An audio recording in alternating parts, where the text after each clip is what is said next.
가진 이 복음이 저들에게 증거된다면 아낌없이 생명을 들여 주저없이 일생을 들여 나의 눈물 나의 기도로 주님 앞에 나가리라.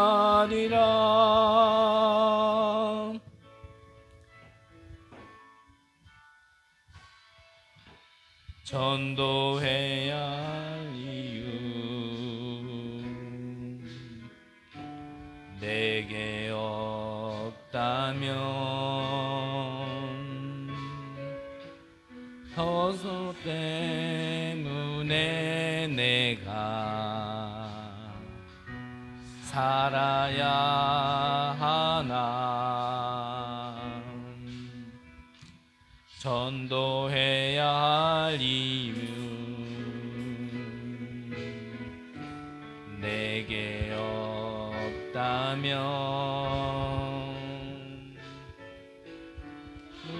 살아야 할 이유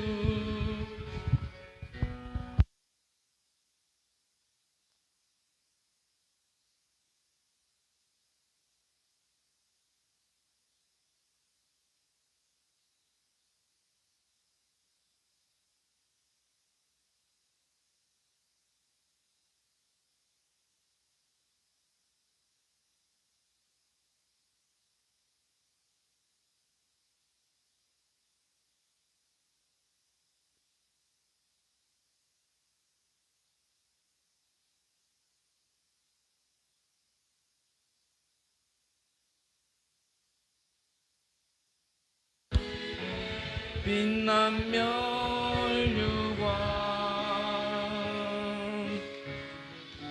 내가 가진 이 복음이 저들에게 증거된다면 아낌없이 생명을 들여 주저없이 일생을 들여 나의 눈물 나의 기도로 주님 앞에 나가리라. 천하보다 귀한 영혼 저 하늘에 빛난 멸류관 내가 가진 이 복음이 저들에게 증거된다면 아낌없이 생명을 들여 주저없이 생명을 들여 나의 눈물 나의 기도로 주님 앞에 나가리라.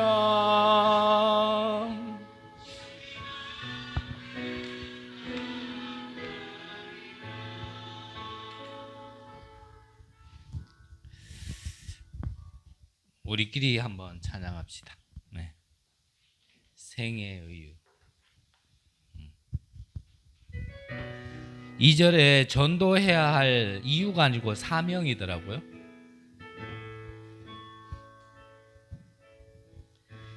복음 증거할 이유 내게 없다면 무엇 때문에 내가 살아야 하나. 전도해야 될 사명, 전도해야 할 사명 내게 없다면 없다면 더 살아야 할 이유 나에겐 없네. 푸른 마르고 꽃은 시들어 세상 모든 것 사라지리니 천하보다 귀한 한 영혼 저 하늘에 빛난 멸류관 내가 가진 이 복음이 저들에게 증거된다면 아낌없이 생명을 들여 주저없이 일생을 들여 나의 눈물 나의 기도로 주님 앞에 나아가리라. 복음 증거할 이유 복음 증거할 이유 내게 없다면 무엇 때문에 내가 살아야 하나. 전도해야 할 사명 내게 없다면 더 살아야 할 이유 나에겐 없네. 푸른 마르고 꽃은 시들어 세상 모든 것 사라지리니 천하보다 귀한 한 영혼 저 하늘에 빛난 멸류관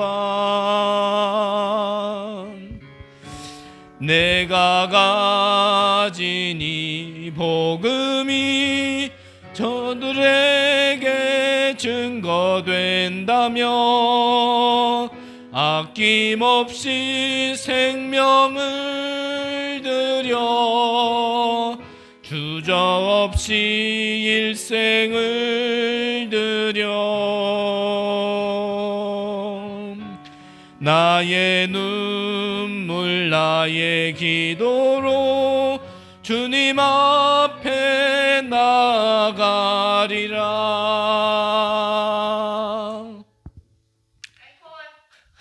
어렵지 않죠? 앞으로 좀 2부 예배 때는 이렇게 악보 하나씩 뽑아서 우리 피스에다가 꽂아가지고 우리 악보집을 좀 만들려고 그래요. 그래서 여러분들도 우리 뭐 다른 찬양도 다 포함되고요. 다락방 찬양 중에 좋은 거 있으면 저한테 곡 추천도 해주시고 그래서 하나씩 만들어서 우리가 좀 찬양에 좀 깊은 속으로 또 들어가고 또 우리 뭐 아시겠지만 다락방 찬양은 또 이 가사말 하나하나가 다 원색이잖아요. 참고로 말씀드리면 제가 복음은 들은 지 얼마 안 됐고 복음은 잘 모를 때 죽으면 죽으리라 이해를 낳은 조카 한 명이 있어요. 걔가 아주 어렸을 때였어요. 근데 어린이 찬양을 하는데 갑자기 그 찬양을 듣는데요 내 눈에 눈물이 팍 쏟아지더라고요. 우리가 찬양 하나만으로도 우리의 생각과 마음을 하나님 앞에 굉장히 빨리 돌릴 수 있는 소중한 도구거든요. 그래서 좀 찬양의 깊은 곳으로 좀 우리도 좀 들어가고자 하는 마음이 좀 들더라고요. 그래서 좀 준비하려고 합니다. 우리 좀 입에 붙기 위해서 한 번만 더 생의 이유 찬양 드리겠습니다.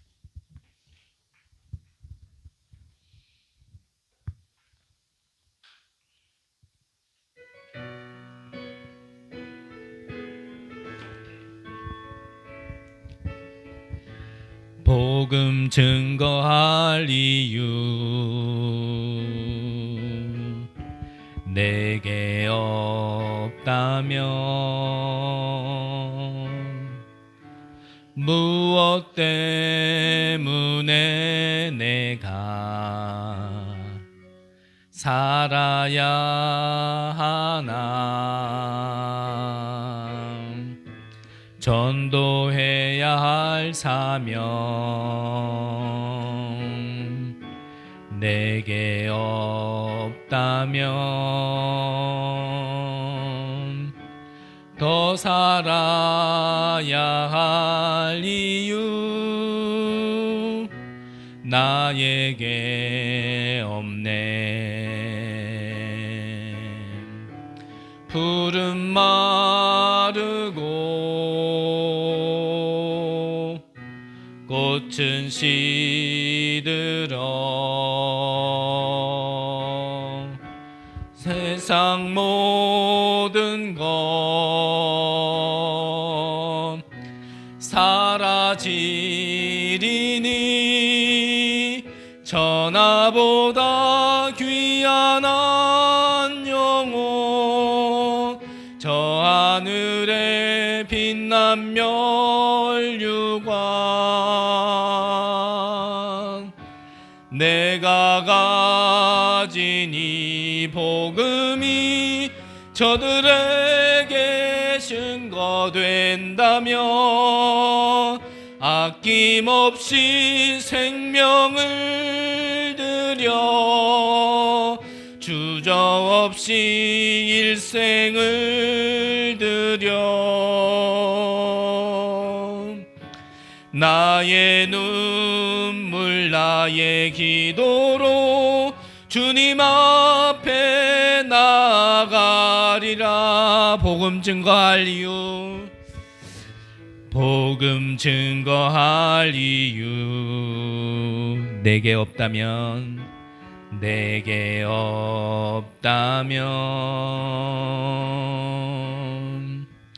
무엇 때문에 내가 살아야 하나 전도해야 할 사명 전도해야 할 사명 내게 없다면 더 살아야 할 이유 나에겐 없네. 푸른 마르고 꽃은 시들어 세상 모든 것 사라지리니 천하보다 귀한 한 영혼 저 하늘에 빛난 멸류관 내가 가진 이 복음이 저들에게 증거된다면 아낌없이 생명을 들여 두려움없이 일생을 들여 나의 눈물 나의 기도로 주님 앞에 나가리라. 천하보다 귀한 한 영혼, 저 하늘에 빛난 멸류관. 내가 가진 이 복음이 저들에게 증거된다면 아낌없이 생명을 들여 주저없이 일생을 들여 나의 눈물 나의 기도로 주님 앞에 한 번만 더. 천하보다 귀한 영혼, 천하보다 귀한 한 영혼, 저 하늘에 빛난 멸류관. 내가 가진 이 복음이 저들에게 증거된다면 아낌없이 생명을 들여 주저없이 일생을 들여 나의 눈물 나의 기도로 주님 앞에 나가리라.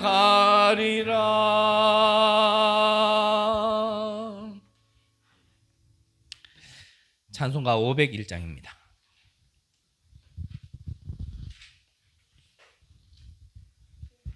(501장입니다)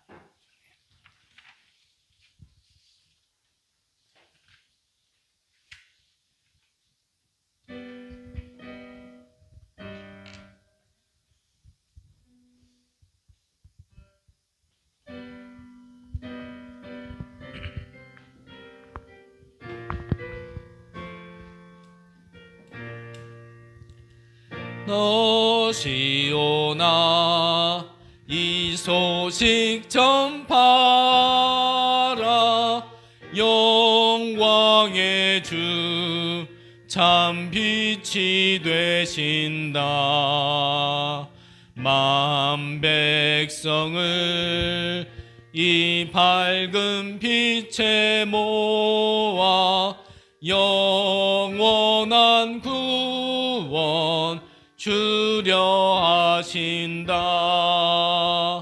이 기쁜 소식 곧 전하라. 구원의 소식을 널리 전하라. 4절입니다. 내 자녀도 이 복음 전파하라.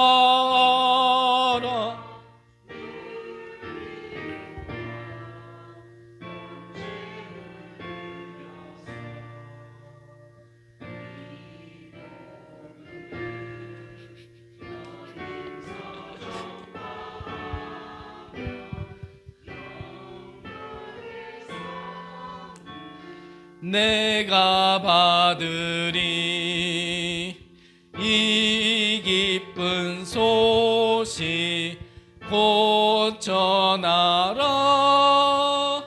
구원의 소식을 널리 전하라. 아멘.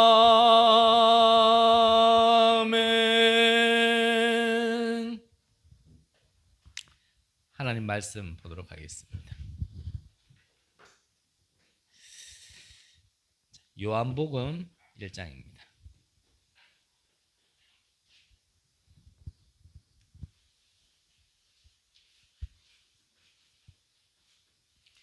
신약성경 요한복음 1장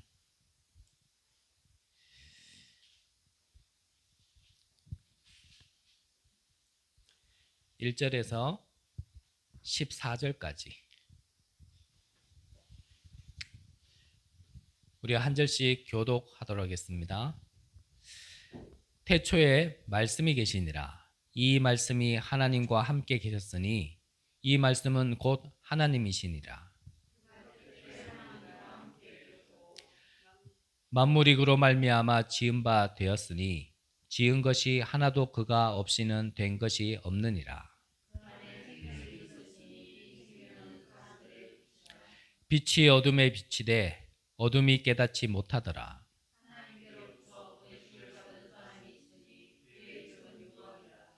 그가 증언하러 왔으니 곧 빛에 대하여 증언하고 모든 사람이 자기로 말미암아 믿게 하려 함이라.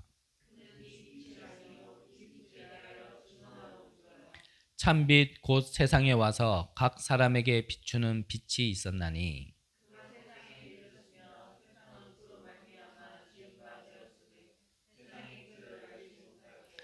자기 땅에 오매 자기 백성이 영접하지 아니하였으나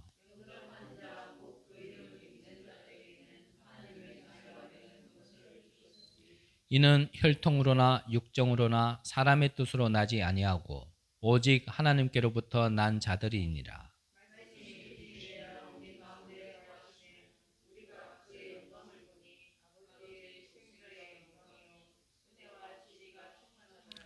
아멘. 잠시 기도드리겠습니다. 하나님, 감사함을 드립니다. 어둠 가운데 있었던 우리에게 생명의 빛으로 찾아오신 그리스도를 알게 하시고 우리에게 참 생명을 누릴 수 있도록 우리를 구원해 주심을 감사함을 드립니다. 오늘도 정말 이 복음의 빛이, 이 복음의 말씀이 우리에게 비추어질 때 우리 안에 어둠이 물러가고 사단의 세력이, 저주의 세력이 결박되는 시간 될 수 있도록 이 예배를 축복하여 주옵소서. 이 종에게 하나님의 복음의 말씀만 전달할 수 있도록 저의 입술을 주관하여 주시옵시고 이 말씀이 생명의 말씀으로 언약으로 붙들고 갈 우리 귀한 성도님들에게 갑절의 영감이 있을 수 있는 예배가 될 수 있도록 축복하여 주옵소서. 감사를 드립니다. 살아계신 예수 그리스도 이름으로 기도드립니다. 아멘.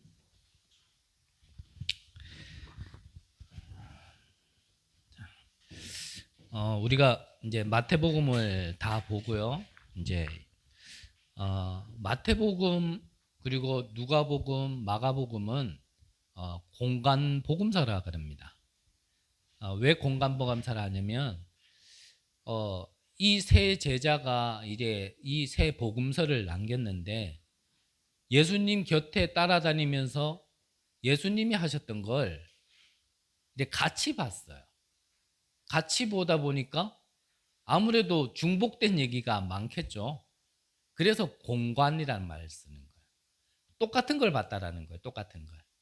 그래서 뭐 조금 기록자마다 조금 차이는 있겠지만 그래서 이 세 복음서 마태, 마가, 누가복음은 우리가 읽어보면은 같은 내용이 굉장히 많죠. 그래서 뭐 우리가 마태복음 본 다음에 뭐 마가복음도 보고 누가복음도 보면 좋겠는데 같은 내용이 많으니까 좀 패스하고 사복음서 중에 근데 이 요한복음은 이 공간복음서가 아니라 좀 기록 시기도 다르고 또 요한이 본 관점은 조금 다르게 본 부분이 있어서 조금 이거를 따로 보기로 좀 하도록 하겠습니다. 그 중에 요한복음의 첫 장이죠. 굉장히 중요한 내용이 너무나 많습니다. 그래서 오늘 한 시간에 이번 한 예배를 통하여서 우리가 뭐 요한복음 1장의 중요한 걸 다 다루기는 힘들고요. 그 중에 가장 첫 번째로, 가장 근본적으로 왜 예수님이 하나님이신 그분이 우리에게 빛으로 오셨는지에 대해서 우리 개인에게 먼저 적용하는 그런 시간을 먼저 가지도록 하겠습니다. 자, 영접하는 자 곧 그 이름을 믿는 자입니다.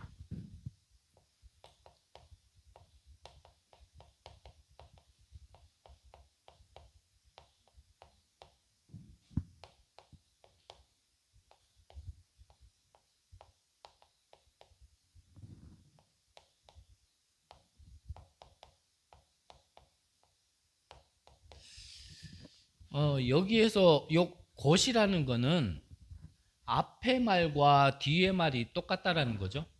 네, 똑같은 의미입니다. 영접하는 거나 믿는 거나 사실은 같다라는 얘기예요. 그래서 우리가 먼저 우리 2부 예배는 렘넌트 예배와 함께 드리는 거니까 지금 계속 이 복음의 흐름이 이 지금 흐름이 이거를 계속 얘기하고 계시죠.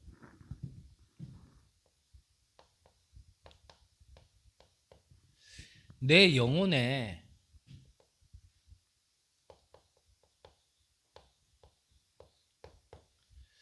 우리 영혼에 이 보좌의 축복이 사실적으로 와져야 된다라는 부분을 지금 계속 얘기하고 있습니다. 그러면 우리의 영혼은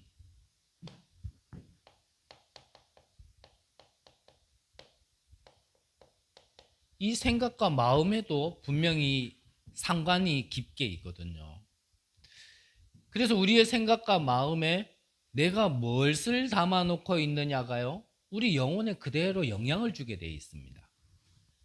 그래서 내 생각과 마음이 늘 근심, 걱정, 염려가 되어 있으면요, 우리 영혼도 자꾸 황폐해져요. 그래서 우리 생각과 마음에 24라는 말은 하나님의 것을 자꾸 담으란 얘기거든요.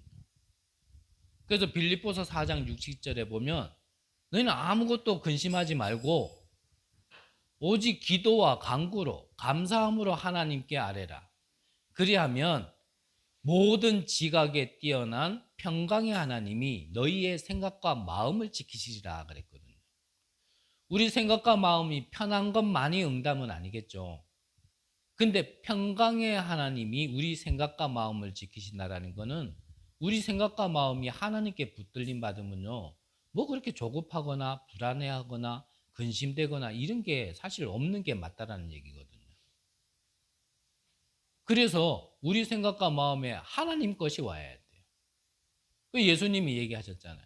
내가 주는 평안은 세상이 주는 평안과는 다르다 그랬습니다. 유 목사님은 그래서 편한 거를 찾으려면 편의점 가면 된다. 근데 우리는 하나님 앞에서 편함이 아니라 평안을 얻어야 된다라고 그래서 말씀하시는 거거든요. 우리 생각과 마음에 하나님의 것을 자꾸 담으면 우리의 영혼이 맑아집니다. 우리의 영혼이 맑아져야 사실은요, 좀 뭐 정신도 차리게 돼요. 우리 영혼이 혼탁하고 혼미한 데는 우리 생각도 마음도요, 우리 정신도요, 왔다 갔다 합니다. 그래서 아까 그 결과로 또 하나의 증거를 저는 봤거든요. 아니, 냉장고가 저래 크게 있는데 저 냉장고 주문 안 했냐 묻는 거는 야, 이것도 보통 상태는 아니다. 저게 어떻게 안 보일 수 있지? 안 보려고 노력해도 보일 건데 저게 어떻게 안 보일 수 있지? 내 생각과 마음이 그때 분명히 딴 데가 있었을 거예요. 분명히 저 안에 있지만 저기 안 있었는 거라. 우리가 예배 드릴 때도요, 몸은 여기 있어도 생각과 마음은 딴 데가 있을 수 있습니다. 저도요, 성경 읽을 때도 그렇고 찬양할 때도 그렇고 뭐 교동문 읽다가 그렇고요, 사실 예배를 제가 찬양부터 해서 뭐 사회부터 해서 설교까지 해가지고 모든 걸 제가 하다 보니까 힘들다기보다는 제가 어떠한 일에 말씀에 이렇게 자꾸 이렇게 중심을 담고 있어야 되는데 찬양하다가도 이렇게 말씀을 좀 이렇게 생각이 나면은 내가 찬양을 틀려버리고, 그래서 틀리는 것도 있고, 성경을 읽다가 물론 알아요. 제가 잘 못 읽는 거 알아요. 잘 못 읽는 거 아는데 굳이 핑계를 댄다라면 그럴 틈이 없어요, 저에게. 그러니까 막 찬양부터 하기 시작하면 솔직히 말씀에 대해서 한 번이라도 더 묵상하고 생각하고 이것을 어떻게 함께 나누고 우리가 함께 어떻게 응답을 받을까, 좀 이럴 시간이 전혀 없다 보니까 조금 그런 부분에 바쁜 거는 분명히 있어요. 그래서 그때도 뭐 찬양할 때도 기도할 때도요, 제가 생각과 마음이, 내 몸은 여기 있는데 내 생각과 마음이 딴 데 가 있을 경우 많거든요. 그래서 일부 때도 말씀드렸지만 여러분들을 나무라거나 여러분들에게 잔소리하고 싶은 마음은 진짜 없습니다.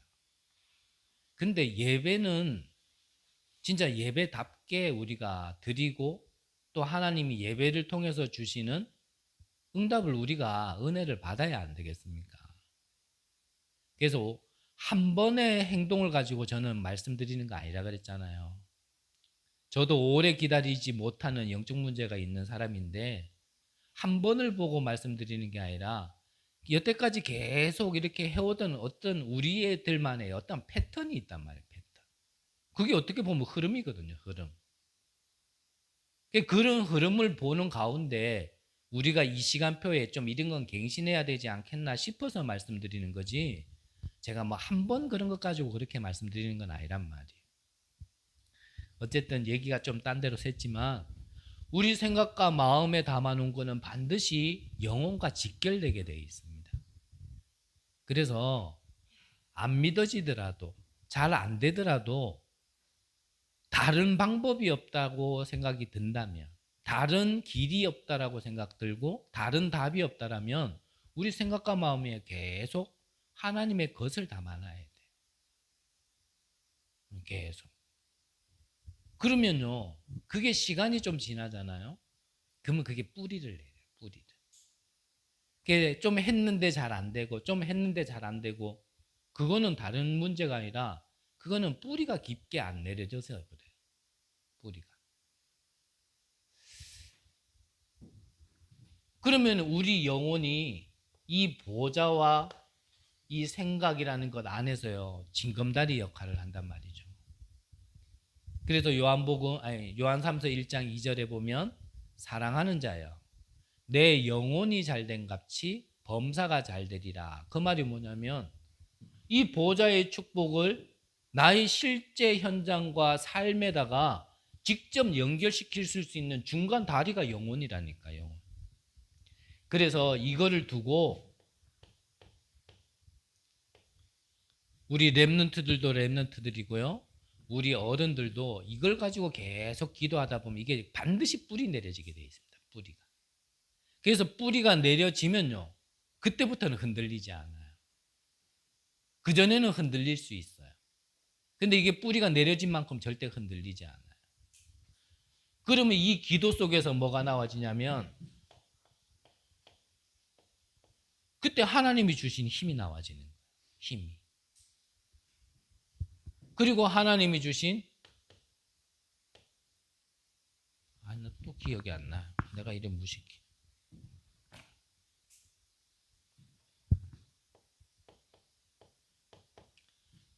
하나님이 주신 탤런트가 나오는 겁니다. 그리고 이게 달란트잖아요. 탤런트라는 게 달란트. 그래서 내가 잘하고 내가 좋아하는 게 아니라니까. 하나님이 주신 게 있다니까. 이 기도 속에서 또 뭐가 나와집니까? 이 속에서요, 나의 인생의 방향, 그게 나와져요. 그게 미션이에요.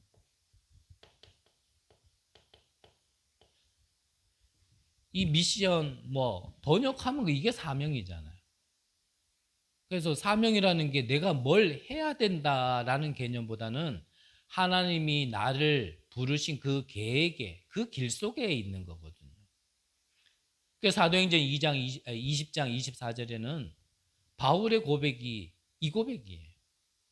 바울은 다메섹에서 그리스도를 만난 이후에 잘못된 인생의 길로 가던 자기가 하나님이 원하시는 길로 가게 되어진 그걸 고백한 게 20장 24절이에요.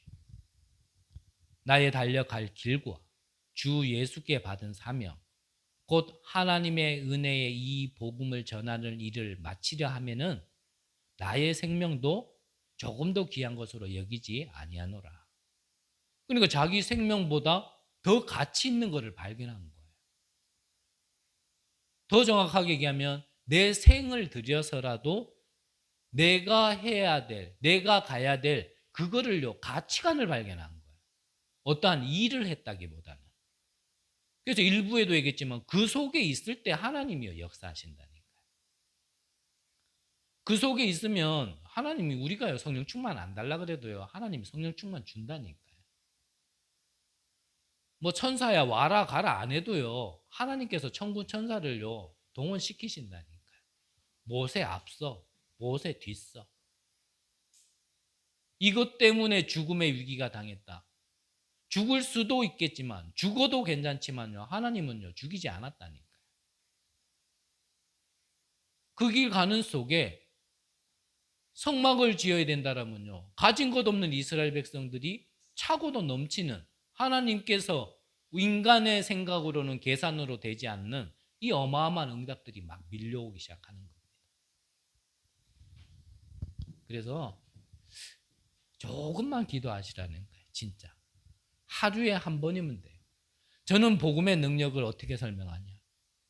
하루 24시간 중에 23시간 59분 59초를 내가 이거 놓치고 살아도 1초만이라도 진짜 이 복음에 하나님의 것에 집중한다면 나머지 시간을 다 뒤집을 수 있는 능력이 나는 복음이다.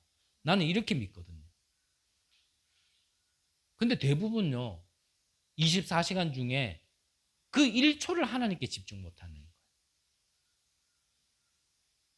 사실 그게요. 조금만 지나면요. 나의 리듬이 되어지고 이게 흐름이 되어지면 뿔이 내려지기 때문에 그 다음부터는 쉽다니까요. 제가 처음 이 복음 메시지를 듣게 되어진 다락방교회에 섬길 때 그 교회 목사님이 지금으로 얘기하면 이제 캠프국장이죠. 그 당시에는 캠프라는 단어가 없었기 때문에 단기 선교라는 말을 썼었어요. 이분이 단기 선교 국장을 맡으시다 보니까 막 해외를 수시로 막 다니셨거든요. 그분이 하신 말이 뭐라고 말씀하셨냐면 비행기를 타면요. 저는 그때는 비행기를 한 번도 안 타본 때였으니까. 비행기를 타면 이 비행기가 처음에 땅에 붙어 있을 때는 하늘에 뜰 때까지는요. 엔진도 풀가동을 하는 거예요. 왕 하면서요. 엔진을 풀가동을 막 해요.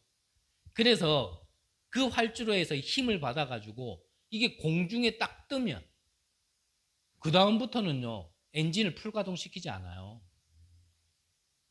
그냥 어느 정도 패턴에 올라가면 어느 정도 힘만 가지고요. 그냥 기류를 타면서 그냥 계속 날아가는 거예요. 그 말씀을 하시더라고요. 저는 그 말씀 듣고 이해하는데도 몇 년이 걸렸어요. 그냥 이 머리로만 알았지. 우리가 영적인 상태도 그렇습니다. 처음에는 어떻게 보면 되는 것만 바라면 되는 날 없습니다. 말씀도요. 어느 날부터 갑자기 들리지는 않아요. 정말 이 말씀이 나에게 유일한 답이라면 이 말씀도요. 좀 표현이 그렇습니다. 좀 미친 듯이 들어야 돼요. 미친 듯이. 진짜 틈 없이. 내가 이 말씀 안 듣는 시간, 나머지 시간은 다른 거에 생각, 마음 뺏기고 산다라는 걸 안다라면, 그런 나의 체질이라는 걸 안다라면 좀 미친 듯이 들어야 돼요. 다른 생각을 할 수 없을 만큼. 저는 심각한 사람이었기 때문에 그랬지만 저는 새벽에 출근해서 밤늦게까지 일할 때요. 그때는 하나님이 딱 그 은혜 주셨죠. 이 두 권을 10가지 써야 돼요. 왜냐면 철가루와 먼지가루가 너무 많이 날리니까. 거기 들어가면 쓰는 게 의무적이라. 그러니까 안으로 이어폰을 끼워도요. 모르는 거예요. 안 보이니까. 그렇게요. 2년을 들었어요. 그 나머지 시간들은 뭐 말할 것도 없고. 지금은 하도 좀 안 듣다 보니까 까먹어서 그렇지. 그때요. 초창기 메시지요. 거의 외울 만큼 들었습니다. 다락방 기초 메시지부터 해서 뭐 복음 편지, 뭐 발판 이런 건 말할 것도 없고요. 그거는 뭐 당연한 거고. 진짜 이걸요. 거의 이토시 다음에 이 말씀 하셨다라는 게 막 먼저 생각이 올라올 만큼요. 들었었다니까. 그때는 내가 너무나 힘든 시간표다 보니까 그렇게 안 하면 진짜 죽을 것 같더라고요. 그렇게라도 들어야 내 생각에 내가 안 잡히고 내 생각에 내가 안 속지. 그러던 게요. 어느 시간표가 또 지나니까요. 아, 이게 말씀의 흐름을 타겠더라고요. 말씀의 흐름. 그래서 말씀드렸잖아요. 들었던 말씀이요. 몇 년이고 뒤에 깨달아지는 시간표도 있지만 어느 정도 궤도를 타면 이 말씀이 나의 오늘의 삶에요 그대로 같이 굴러간다라는 이런 걸 좀 이렇게 체험하게 되어지는 시간표가 오더라고요. 근데 그 시간표를 조금 더 지나니까 진짜 뭐 오해는 하지 마시고요. 미리 알겠더라고요. 어느 정도 시간표가 딱 지나니까 어느 현장에 가야 될 이유가 말씀에서도 모든 것에서도 먼저 발견되어지더라고요. 그 전에는 지나서 알았고 또 어느 때는 가서 알았는데 그 시간표 지나니까 미리 알겠더라고요. 오더가 떨어지자마자 여기서는 이것 때문에. 심지어는 시간으로 어느 기간이 아니라 이 현장에서는 나의 시간표가 어디까지겠구나. 이것까지도 대략 보이더라고요. 근데 아니나 다를까 그거를요 그대로 확인시켜 주셨어요. 응답 주셨고.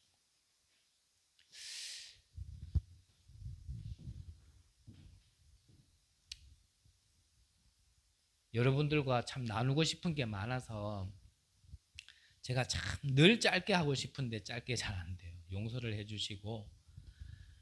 하지만 자꾸 줄여야지 어떡하겠어요. 한 번에 다 퍼분다고 해서 솔직히 여러분들이 다 담아가는 하여튼 그래요. 한번 해보세요. 진짜 정말 하나님이 주신 것이 나에게 답이라면. 결론에서 얘기하겠지만 정말 이게 결론이에요. 나야 돼. 이게 결론. 그래서 좀 본론 볼게요. 그러면 왜 영접하는 자에게 하나님에게 자녀가 되는 권세를 주신다고 하셨을까요? 영접하면 왜 하나님께서 이 자녀가 되는 권세를 주신다고 하셨을까? 오늘 본문에 답이 다 나와 있죠.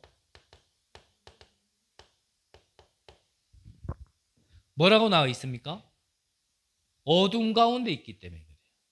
어둠 가운데 있으면 스스로 해결할 수 없는 상태를 얘기하는 거예요.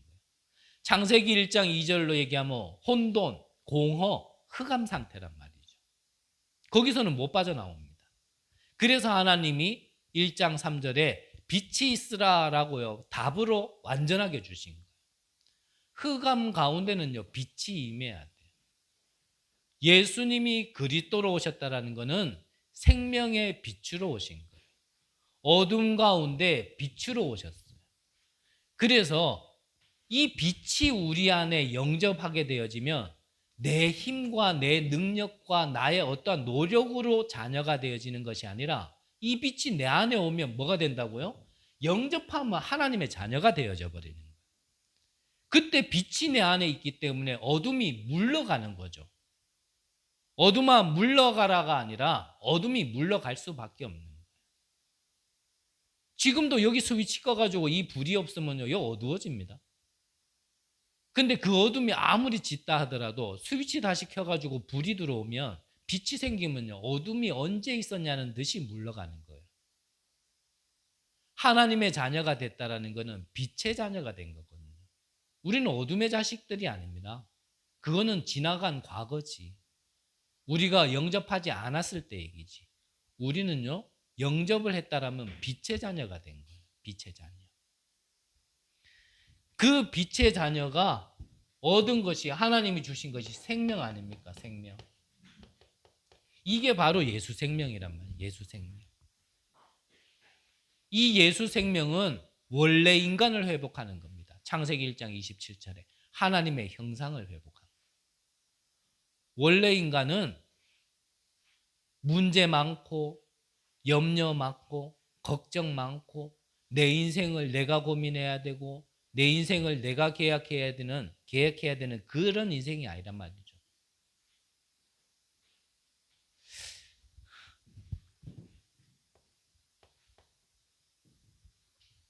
그래서 제자들과 함께 있었던 예수님이 물었는 겁니다. 사람들이 나를 누구라 하느냐? 그렇다면 나의 가까이에서 모든 것을 본 너희들은 나를 누구라 하느냐? 그때 베드로가 하나님의 은혜로 주는 그리스도시요 살아계신 하나님의 아들이시니다. 이 말은 뭡니까? 구약에 오실 메시아, 신약에 오신 그리스도. 오늘 성경 본문에 보면 14절에 보면 말씀이 육신이 되어 우리 가운데 거하시매. 이거 계속 구약에서 말씀하신 거잖아요. 말씀을 예언으로 주셨잖아요. 그래서 그 말씀이 육신이 되었다란 말은 그 오실 메시아가 성육신, 인간의 문제를 해결하기 위해서 인간의 모습으로 오셨다 이 말이거든요. 그분이 지금 우리와 임마누엘 하신다. 임마누엘 하실 그 주인공이다. 지금 그 말이에요. 이거를 믿고 영접하면 끝난다니까요. 얼만큼 믿어야 되냐? 내 수준만큼 믿으면 돼요. 출애굽할 때 뭐 피를 얼만큼 발라야지 그러면 출애굽하냐? 그 기준은 없었어요. 그냥 바르면 된다 그랬어요. 그래서 영접하면 돼요. 믿으면 돼요. 영접하는 자, 곧 그 이름을 믿는 자. 그러면 끝나는 겁니다. 이 그리스도가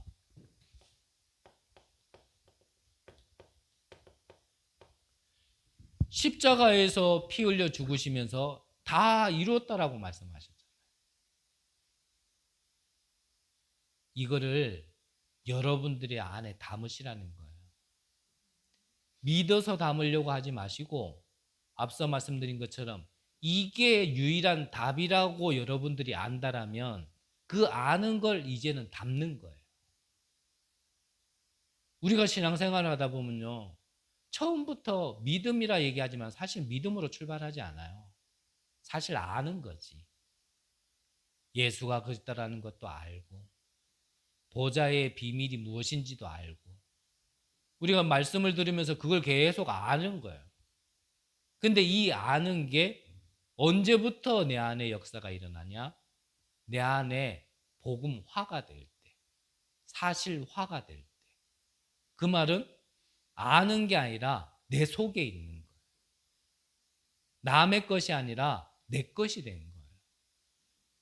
그 로마서 16장에는 그래서 바울이 나의 복음은 이 말은 뭐냐면 바울만 복음이다 이 말이 아니고 바울에게는 이 복음이 적용됐다라는 얘기예요. 그때부터 역사가 일어납니다. 그때부터요 내가 변하기 시작한다니까요. 뭐부터요? 생각 마음에부터. 저는 제일 빨리 치유되고 제일 큰 증거가 뭐냐? 저는 생각이 돌아오더라니까요.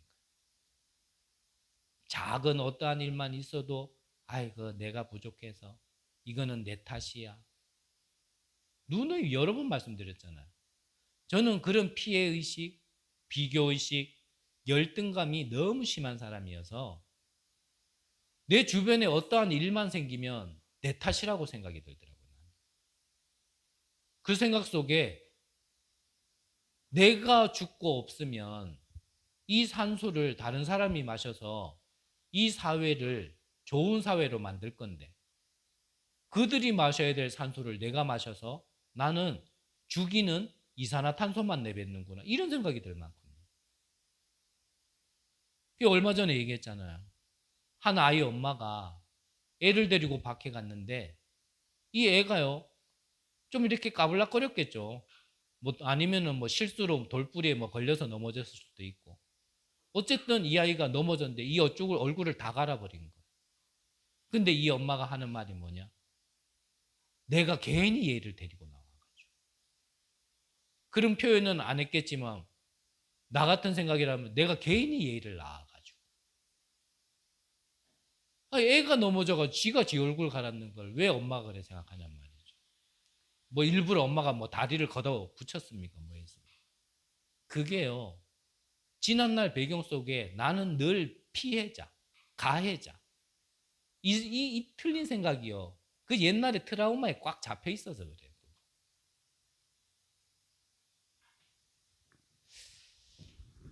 그 모든 걸 한 방에 끝낼 수 있도록 그래서 영접하면 하나님의 자녀가 된다 그런 겁니다. 진노의 자녀가 아니라 복의 근원으로. 단 한 번에 완벽하게 바꿀 수 있는 유일한 방법, 그리스도로 오신 그분을 영접하는 거예요. 그분을. 그래서 이 믿음을 여러분들이 회복하시기를 바랍니다.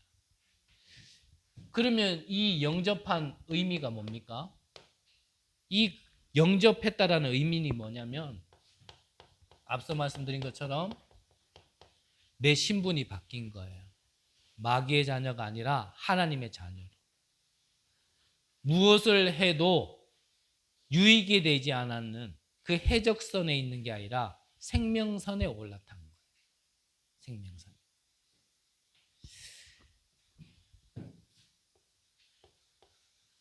그리고 내 자신에 대한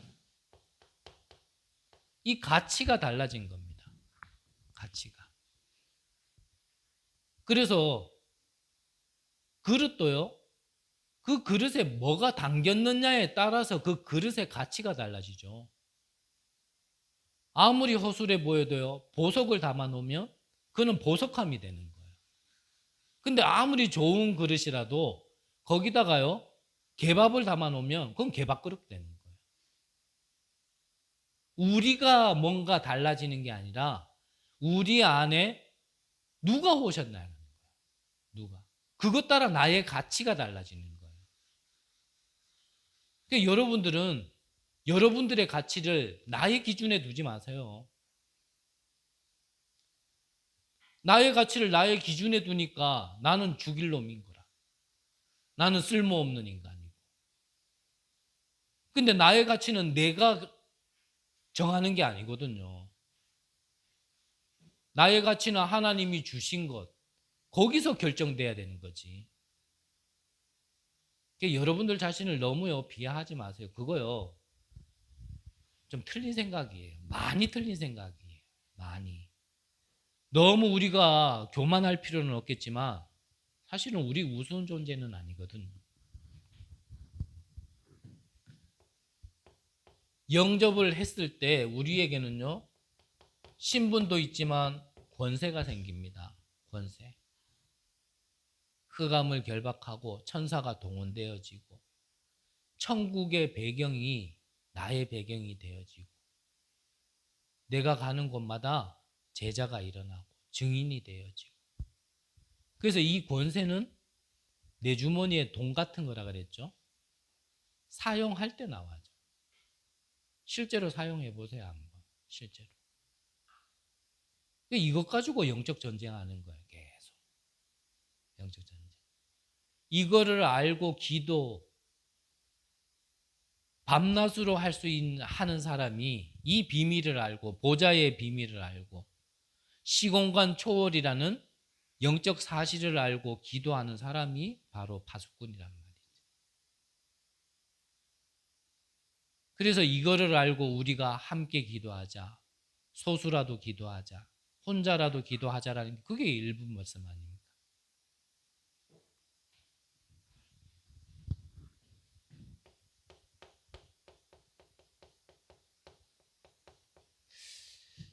우리의 배경이 달라진 겁니다.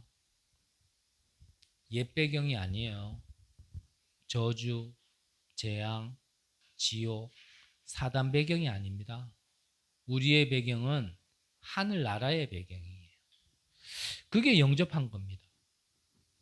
그래서 또 같은 말이지만요. 내가 영접을 했다. 그러면 그 영접의 의미만 바로 알고 있어도요. 실제 역사는 일어나게 돼 있어요. 실제 역사는. 그리고 하나님께서 우리의 모든 것을 보장해 두신 게 그것이 바로 이게 영접인 거죠. 무엇을 보장해 뒀다는 말입니까? 에베소서 2장 1절에 보니까 허물과 죄로 죽었던 너희를 어떻게 하셨다고요? 살리셨도다. 하나님께서 우리를 살리셨답니다. 영접할 때. 허물과 죄로 죽었던 너희를.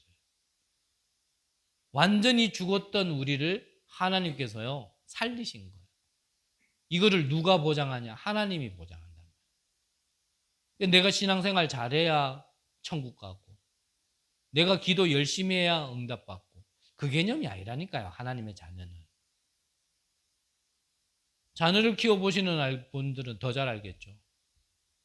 자녀들이 뭘 잘하기 때문에 챙겨주는 게 아닙니다. 맨날 말 안 듣고 맨날 말썽만 피우고 맨날 속상하게만 해도 자녀니까 챙겨주는 거예요. 그래서 저는 현장 가면 그 표현을 자주 하거든요.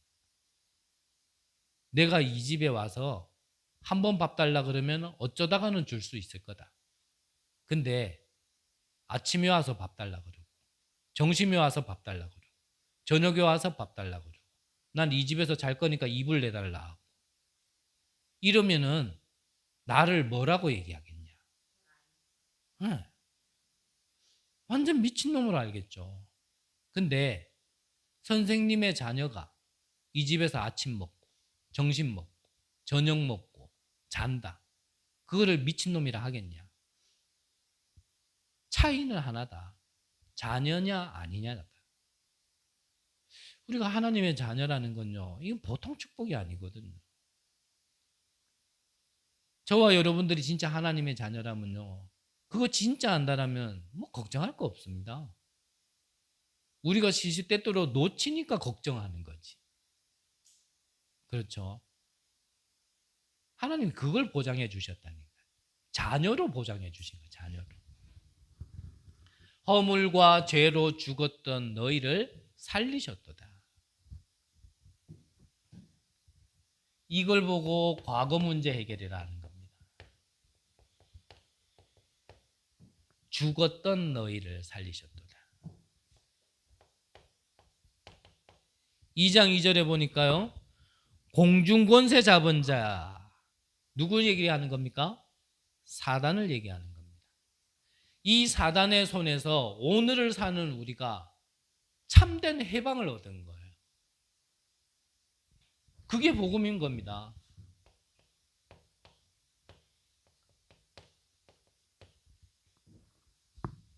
사단의 손에서 어떻게 해방받았냐? 앞에서 다 말씀드렸잖아요. 빛이 내 안에 오니까 어둠이 물러가는 겁니다. 여러분들이 가는 곳마다 진짜 빛이 임하고 어둠이 물러간다는 사실 믿으십니까?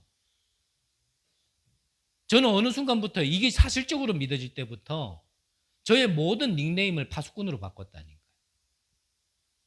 내가 어떤 지역에 있을 때 나의 실내화에다가요 파수꾼 적어놨어요. 그거 하나만 알고요. 다른 기도도 아니고 그래 내가 잘하는 건 없다. 나는 메시지도 잘하지는 못한다. 나는 기도도 많이 하지는 못한다. 하지만 나의 정체성은 여기에 파수꾼이다. 이거 하나만 계속 믿고 이거 하나만 계속 기도했는데도 그 지역에서 역사가 일어나더라니까. 작년 한 해도 마찬가지입니다. 이거 하나 딱 가지고 그 원단 메시지였잖아요. 이거 하나 가지고 있는데 가는 곳마다 하나님께서 증거를 주시더라니까. 내가 대단해서가 아니죠. 내 안에 빛이 있으니까. 나는 그 영적인 사실을 사실대로 믿는 거예요. 하나님은 이거를 사실이라 얘기하는데 내가 자꾸 거짓말이다 얘기할 필요는 없잖아요. 여러분들이 얼마나 가치 있는 분들인지를 아셔야 돼요.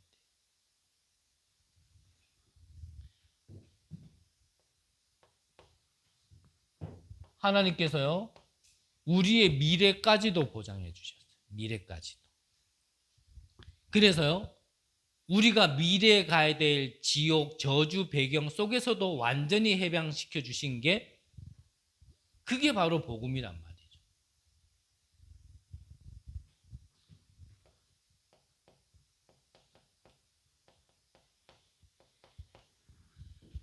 저는 염려, 근심, 걱정 안 하냐? 합니다. 근데 언제 하냐? 이거를 놓치고 있을 때. 저는 뭐든지 이래 이원론으로 극단적으로 말씀드리고 싶진 않아요. 하지만 분명한 거는 우리가 분명히 알아야 될 거는 우리의 영은요, 분명히 빛과 어둠 사이에서 자꾸 영향을 받아요. 두 개가 공존할 수는 없어요. 내가 하나님의 것을 놓치는 순간 어둠이 밀려오는 거예요. 또 반대로 내가 하나님의 것을 붙드는 순간 이 어둠은 또 물러가게 돼 있는 거예요. 그래서 이게 계속 너무 왔다 갔다 하는 사람들을 보고 뭐라 그래요? 영적 문제가 심하다 얘기하는. 영적 문제는 다 있어요. 근데 심한 거는 다른 얘기죠. 저는 예전에 표현을 이렇게 했잖아요. 그래프로 좀 얘기했잖아요. 저는 영적 문제가 심할 때는 이 그래프가요, 막 상하가 막 이렇게 돼요. 이 주기도 얼마나 짧은지 막 이렇게. 근데 좀 뭔가 하나님이 주신 사실적인 영적인 사실이 내 안에 좀 적용되는 만큼 이 폭이 자꾸 줄어들더라니까요. 그리고 주기도요 자꾸 길어져요. 영적 문제가 아예 없어졌냐? 그건 아니라니까. 있다니까요. 이거를 나에게 얼마나 사실적으로 적용시키느냐. 지금 서론에서 얘기한 걸로 하면 이 보좌의 축복을 내 안에 얼마나 계속 내가 기도로서 누리고 뿌리를 내느냐에 따라서요. 사실은 그걸 보고 치유라고 얘기하는 치유. 그러니까 그때부터 뭐가 되냐면요. 좀 사람이 안정되어져요. 안정. 누가 봐도 좀 안정됐다. 좀 다른 표현을 한다면 좀 균형이 이루어진다. 그래서 저는 예전에는 이 인간이 치유가 안 되다 보니까 이게 좀 뭔가 옆에 있으면요. 내 옆에 있으면 사람들이 긴장을 해. 왜냐면 시한폭탄 같으니까. 저 인간이 언제 돌변할지 모르니까. 그리고 별일 없는데도 뭔가 내가 불안정하고 있으니까 그게 옆에도 전달돼요. 내가 있으면 분위기가 이상해져. 나는 아무 짓 안 하고 있어도요. 주변 사람들도 괜히 뭔가 불안하다니까. 근데 또 이렇게 얘기하면 조금 이상하긴 하겠지만 제가 조금 그게 안정되고 나서는 사실은요. 주변도 바뀌기 시작하더라고요. 그래서 복음으로 우리의 과거, 오늘, 미래까지도 모든 문제를 해결하시고 보장해 주셨다. 그 비밀이 뭐냐? 영접하는 자, 곧 그 이름을 믿는 자. 이게 근본이란 말이에요. 근본. 이게 근본. 여기에서 결론이 안 나고 여기서 시작되지 않는 모든 것들은 쌓는 만큼 어떻게 보면요. 조금 아플 겁니다. 좀 아프게 돼 있어요.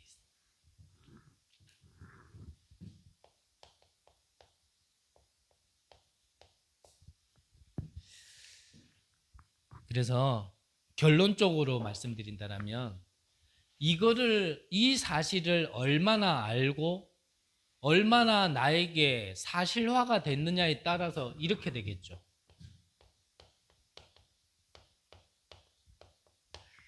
이거 바뀌게 될 겁니다. 가치관.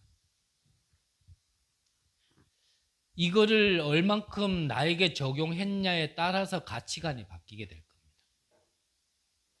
이것보다 더 나에게 소중한 게 있다면 그럼 그게 가치관으로 붙들려져 있게 되어지고 사람은 그렇다면 자기의 가치관 따라 움직이게 돼 있어요. 이 가치관이 잡힌 대로 복잡하고 여러 가지를 해야 되지만 이 가치관을 최우선순위로 하게 돼 있는 겁니다. 아까 우리가 찬양했잖아요. 복음 증거해야 할 이유, 전도해야 될 사명. 이게 내게 없다라면 내가 살아야 될 이유가 없다. 이거는 이 생명, 복음, 이 운동에 대한 그 가치관이 잡힌 자들의 고백이에요. 그건. 그러면 뭐 밥도 먹고 옷도 입고 뭐 다른 것도 하지만 그것보다는 이게 우선순위로 잡히게 돼 있죠. 이걸 놓치면 이제 혼란스러운 거예요. 혼란스러운. 이걸 놓치고 살면 냉장고가 있는데도 냉장고가 안 보이는 거예요. 우리가 현장 가도 그래요. 사람을 볼 때 이걸 놓치고 있으면 사람을 봐도요. 사람이 안 보입니다. 예비된 자, 준비된 자, 작정된 자가 있는데 그 사람이 안 보이는 거예요. 왜냐하면 나는 다른 가치관이 있고 그 공간에 있어도 나는 다른 거를 먼저 하니까. 복음 생명운동 거기에는 안 보인다니까요. 그렇게 되게 돼 있어요. 근데 이게 먼저 돼 있는 사람들은 이게 늘 보여요. 그러니까 유 목사님 예전에 그런 말 했잖아요. 전도에만 계속 이게 먼저 가치관이 돼 있고 우선순위가 되니까 전봇대를 보는데 그게 전도대 이래 보이더라잖아요. 그게 바뀐 상태라니까요. 그리고 뭐 다른 것도 하나 얘기하신 게 있는데 지금 생각은 안 나는데. 그래 됩니다. 그렇게 안 보인다라는 거는 저와 여러분들에게 아직까지 이게 진짜 사실인데 근데 그게 그만큼 나에게 사실화되지는 않았다라는 게 사실은 맞는 얘기예요. 그래서 하나님이 여러 가지를 통해서 이거를 적용하고 사실화되도록 하나님이 계속 여러 가지 상황을 주시는 거예요. 때로는 문제도 주고 때로는 갈등도 주고 때로는 위기에 때로는 죽음의 어떠한 상태 속에 계속 밀어넣는 거예요. 거기서 이거 발견하라고. 이거 발. 이게 정해져 있으면요. 다른 동기가 자꾸 사라지게 돼 있는 거죠. 다른 말 그대로 순수한 이제 자꾸 전도 운동과 순수한 생명 운동과 순수한 교회 운동 속에 이제 자꾸 들어가게 돼 있는. 그래서 굳이 얘기한다라면 이게요. 이게 나의 색깔이에요. 색깔. 저는 저의 시간표 속에 저에게 이렇게 저렇게 말씀하시는 것들 저는 나의 색깔이 이렇게 아직 되지 않은 부분에 대해서 보고 얘기하는 거라고 저는 하나님 음성으로 들어요. 물론 그 소리 속에 내가 굉장히 큰 그릇이라면 그냥 바로 소화되면 나도 괜찮겠는데 나도 소화 안 될 때는 많거든요. 소화 안 될 때 많아요. 소화 안 되지만 내 인생의 가장 중요한 길 속에 있으려면 사실 틀린 게 바뀌어야 되는 건 맞잖아요. 그래서 뭐 저를 향해 이렇게 저렇게 말씀하시는 거 좀 소화될 만큼만 해주세요. 넘치게 하지 말고. 하지만 저는 그 말한 사람에 대해서 어떤 말에 대해서 저는 뭐 이렇다 저렇다 얘기하고 싶지는 않아요. 한번 여러분들도 여러분들에 대한 여러 가지들을 하나님의 음성으로 들을 수 있다면 그 은혜 있는 사람입니다. 근데 뭐 내가 뭘 잘못했는데 내가 뭐가 그렇게 틀렸는데 이렇게 나오면은요 조금 어려울 수 있어요. 그래서 한마디로 영접하는 자 곧 그 이름을 믿는 자 이게요 우리의 영적인 전환점입니다. 흑암 저주 사단에게서 빛의 자녀로 축복의 자녀로 딱 넘어가지는 이게 전환점이에요. 전환점. 그래서 구원의 길은 기초 메시지가 아니라 그랬죠. 그건 근본 메시지라니까. 잊으면 안 되는 거예요. 그게 우리 인생의 전환점이 돼야 돼요. 다메섹에서 그리스도를 만난 바울이 전환점이 된 것처럼 우리 인생의 전환점은 그리스도를 만날 때입니다. 여러분들에게도 성경의 응답이 그대로 임하는 전환점이 되어지는 축복이 있으시기를 간절히 기도합니다. 기도하겠습니다. 하나님, 참 그리스도가 오셨는데도 불구하고 알지 못할 만큼 어둠에 잠겼던 우리에게 하나님이 믿음 주시고 은혜 주셔서 정말 이 그리스도가 모든 문제 해결자 되시고 나의 주인이 될 수 있도록 우리에게 믿음 주신 것을 감사를 드립니다. 우리 모든 인생의 전환점이 정말 이 그리스도를 통하여 이루어지게 하시고 이 그리스도의 완전한 복음 여기에 끝을 내고 새로운 시작이 될 수 있는 은혜를 허락하여 주옵소서. 살아계신 예수 그리스도 이름으로 기도드립니다. 아멘.